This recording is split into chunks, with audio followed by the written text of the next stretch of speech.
आज की इस कड़ी में हम याद कर रहे हैं स्वतंत्रता सेनानी झलकारी बाई को, जिनका जन्म 22 नवंबर 1830 को हुआ था। उन्होंने रानी लक्ष्मीबाई की विश्वास पात्र और सलाहकार के रूप में 1857 में भारतीय स्वतंत्रता के पहले युद्ध के दौरान महत्वपूर्ण भूमिका निभाई और एक प्रमुख सेनानी बनकर उभरी।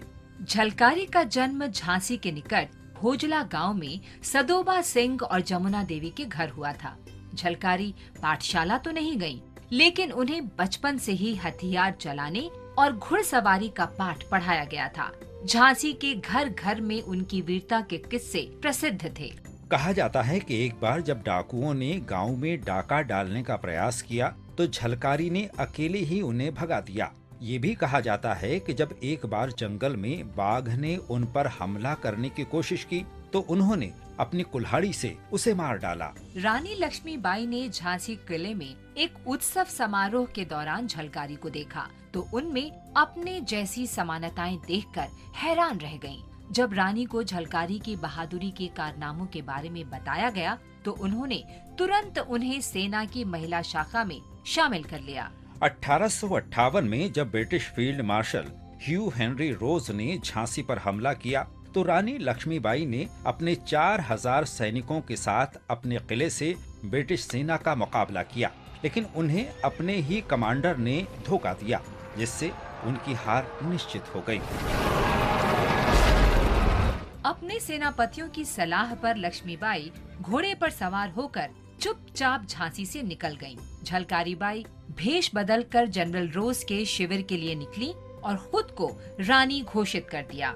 इससे दिन भर भ्रम की स्थिति बनी रही और लक्ष्मीबाई को बचने के लिए पर्याप्त समय मिल गया। रोज ने पूछा साथ में तेरे कैसा करे व्यवहार, फांसी दे दो झलकारी ने कहा ये बारंबार। झलकारी बाई अपनी रानी की रक्षा करते हुए और अपनी मातृभूमि के लिए लड़ते हुए 4 अप्रैल 1858 को वीर गति को प्राप्त हुई। झलकारी बाई की वीरता ने लाखों लोगों के अनुकरण के लिए एक समृद्ध विरासत छोड़ी है। ग्वालियर में सम्मान स्वरूप उनकी प्रतिमा स्थापित की गई है। 2001 में भारत सरकार ने झलकारी बाई को श्रद्धांजलि देने के लिए एक डाक टिकट जारी किया था। अपने लोगों और अपने देश की रक्षा करते हुए प्राणों की आहुति देने वाली इस महान योद्धा को हमारा सलाम।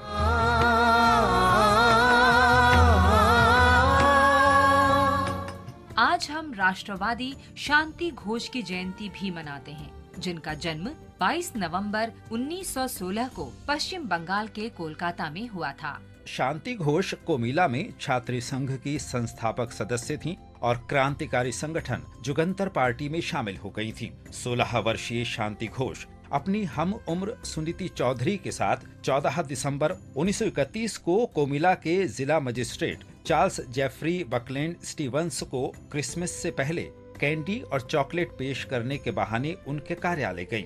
स्टीवंस ने कैंडी खाई और कहा, ये स्वादिष्ट है। घोष और चौधरी ने शॉल के नीचे छिपाई गई पिस्तौल निकाली और कहा, अच्छा ये कैसी है मिस्टर मैजिस्ट्रेट, और इसके साथ ही उन्होंने मैजिस्ट्रेट पर गोली चला दी। दोनों लड़कियों को आजीवन कारावास की सजा सुनाई गई और खड़गपुर के हिजली डिटेंशन कैंप भेज दिया गया। हालांकि 1939 में महात्मा गांधी और ब्रिटिश सरकार के बीच आम माफी के बारे में वार्ता के परिणाम स्वरूप उन्हें 7 साल की सजा काटने के बाद रिहा कर दिया गया था।